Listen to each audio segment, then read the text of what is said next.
சட்டசபை தேர்தல்ல பாஜக போட்டியிடும் 27 தொகுதிகள் எதுன்ற அறிவிப்பை எடப்பாடி பழனிசாமி அவர்கள் வெளியிட்டிருக்காரு.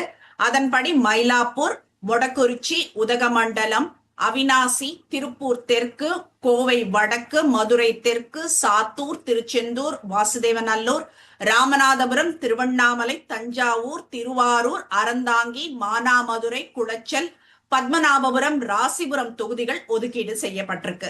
சட்டசபை தேர்தல்ல அதிமுக தலைமையிலான என்டிஏ கூட்டணியில பாஜகவுக்கு 27 தொகுதிகள் ஒதுக்கீடு செய்யப்பட்டதுன்றது தெரியும். இதை அடுத்து கடந்த 2 நாட்களாக பாஜகவுக்கு எந்தெந்த தொகுதிகள்ன்றது தொடர்பா ஆலோசிக்கப்பட்டு வந்தது. இந்த நிலையில அதிமுக தலைமை அலுவலகத்துல என்டிஏ கூட்டணியில இருக்கிற கட்சிகளுக்கு எந்தெந்த தொகுதிகள் அப்படின்ற அறிவிப்பை எடப்பாடி பழனிசாமி அவர்கள் வெளியிட்டிருக்காரு.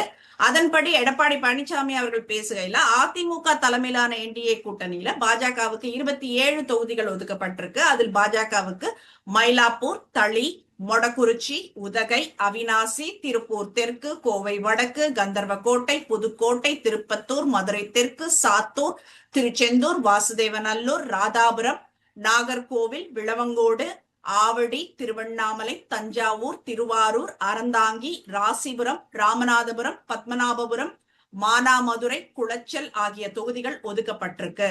கடந்த சட்டசபை தேர்தல்ல கோவை தெற்கு தொகுதி ஒதுக்கப்பட்டது. ஆனா இந்த முறை கோவை வடக்கு தொகுதி ஒதுக்கப்பட்டிருக்கு அப்படின்னு சொல்லப்பட்டிருக்கு.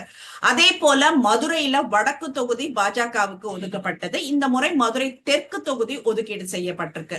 அது மட்டும் இல்லாம தமிழக பாஜக தலைவர் நயினார் நாகேந்திரன் போட்டியிட்ட நெல்லை பகுதி இந்த முறை ஒதுக்கப்படல. இதனால சாத்தூர் தொகுதியில நயினார் நாகேந்திரன் போட்டியிடுவார். நம்ம சொன்னதுதான், அதுதான் உறுதியாயிருக்கு.